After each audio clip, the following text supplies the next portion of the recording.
Exclusive details which we can share with our viewers right now. Fresh details are emerging on efforts to save the life of this woman, Nimisha Priya, the Indian national on death row in Yemen. She faces charges of murdering her husband, but there have been efforts to try and save her life through an agreement with the family of the husband. Now, we've learned of multiple efforts which have been on by the government of India. These multiple efforts are on. The efforts are to save Nimisha Priya. These were led by the Indian embassy in Riyadh. The key person helping is an Indian national, Samuel Jerome, who joins us in a few moments, whose wife works as a nurse in Sana'a. He's a local aviation professional who's established extensive contacts with Houthi leaders in Sana'a. Remember, the Houthi leadership key over here. The death sentence of Nimisha Priya has been put on hold for now, and we'd like to stress, for now. The entire matter with Nimisha Priya is not over. There's still not been any conversation with the family of the man who died. And at this stage, there is no consent with his family towards either blood money or a pardon. Now, reports that a Kerala Grand Mufti had a key role to play in this rescue are grossly exaggerated, is what we've been told. Remember, India had shifted our mission out of Sana'a in Yemen, initially to Djibouti in 2015. Subsequently, our affairs in Yemen are being run by our mission in Riyadh. Now, let's go straight across to Samuel Jerome, who joins us at this stage. Thank you very much for speaking to us. You know, you are working to save the life of Nimisha Priya. Can we take for granted at this stage that you have won this battle, or is it still ongoing? Nobody has won anything. People have to understand the something. So that's a very, that would be a very, very out of context statement. What we have done is we have gained some time to plead mercy to the family. And having said that, if people cannot be in the shoes of the victim, that is Mr. Talal, and the family of Abdelfattah, we can never achieve this.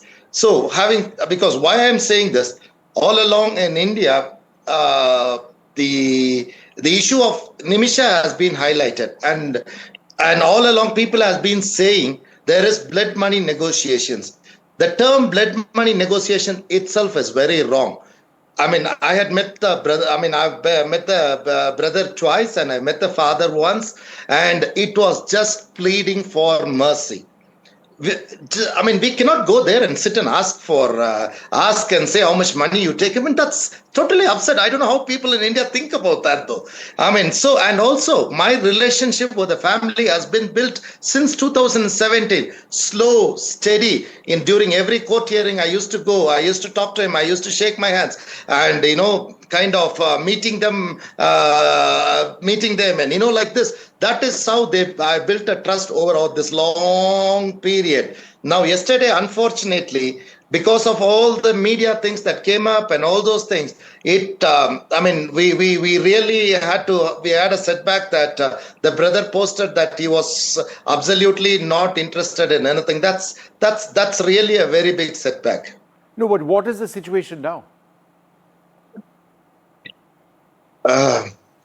Honestly, this is something, a time where I should have been sitting and planning and thinking how I can move forward. But then all the bridges that I built all this year has been burnt down. That is the fact of the matter, So now I have to again build the bridges. I don't know how much time we have. You have to understand this. Who has burned the bridges of the relationships that you form? All the media. I'll tell you something. You can. I don't want to name anybody. I'll give you the scenario, and people can understand. Imagine you are telling a person who is really asking for justice for the death of her brother, and in the media you are telling him, "Oh, we have already consented with him. We have already met him. We have already everything is done in a live TV." If you say that, imagine that person and the tribe around him. They will say, how is that your brother has been killed, and now how is that you're talking to the people? That is the situation. What happened? That is why our brother Abdelfattah had, I think so. He went to that extent to write that post. So if we are not in the shoes of Mr. Abdelfattah, we cannot ask forgiveness, or we cannot even seek forgiveness. So it is not about money. There is no money deal at all.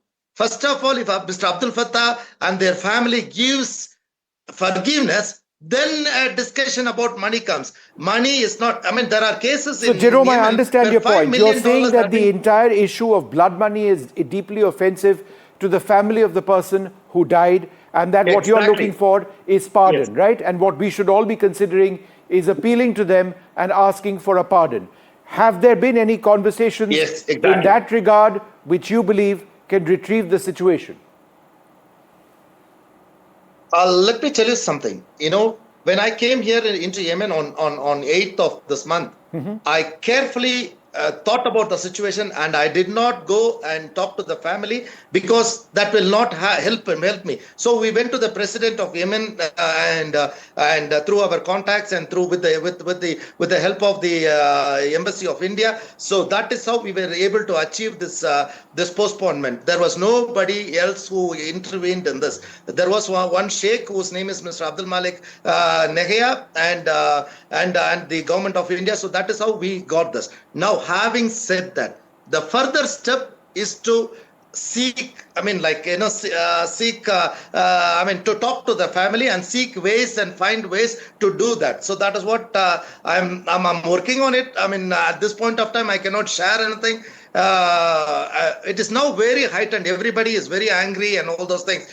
Things have to cool down, and there is a lot of discussions to happen, lots and lots of negotiations to happen, and I have to go back and build the trust that I built. That has been broken now. Once that happens, then there might be some positive talks that might happen.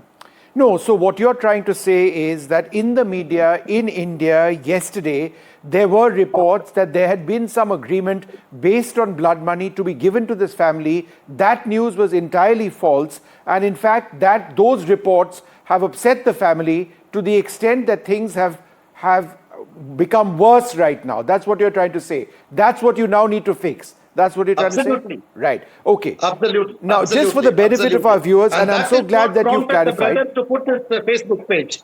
Yeah, no, that is very critical, and I'm glad we are doing this interview because as responsible broadcasters, we want to know exactly what that situation is. We at NDTV, we've not reported any blood money agreement. So just so that we are sure about that. Now, what is her immediate condition to the best of your knowledge? Whose condition? Nimisha Priya's condition. She's been in jail. She's been incarcerated for a long period of time. What is her immediate condition? Is there anybody who's in contact with her? I haven't spoken. Actually, she does send messages to her mother. Her mother, I'm hosting her mother here in Sana'a.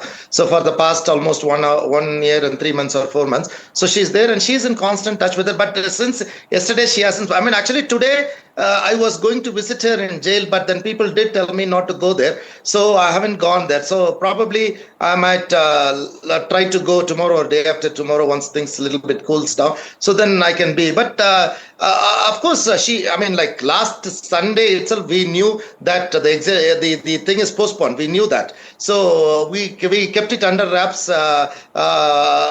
Because we didn't want any reaction to happen. That is why we kept it under wraps. So Nimisha did also know that. That was happening, and we did tell her not to tell her anybody. So kind of, it's been handled well. One final question over here. It's not. Is it an indefinite hold on her execution, or is this temporary? Just for the benefit of our viewers and their understanding. That's a very excellent question. Actually, as a matter of fact, there is something that people should understand. It says until next date. That is what it says. Right. So, which means that it can be tomorrow or indefinite. People have to understand this. See, imagine this brother and their family. If they go and protest or something of that sort, if they do, it can happen very soon. We don't have much time, to be honest. Practically, having been in this, I know that we don't have much time. All right. Well, good luck to you in your conversations with this family, and hopefully they will accept what you are saying, what you are arguing, so that Nimisha Priya survives. She lives through this. Thank you very much for your efforts. Yeah. Thank you. Thank you. Thank you. Thank you. All right. Thank okay, you. well, there you have it, the efforts. And, this is a reality check to what's been reported in parts of the media, that this is a done deal, that she has been saved. In fact, it's a temporary reprieve at this stage. And all conversations are very, very tenuous, and all conversations need to be reported on carefully. That man over there has been fighting for the last several years to save her life, and any misreporting over here can actually make a hash of things. So that's a big concern. It's back to the studio.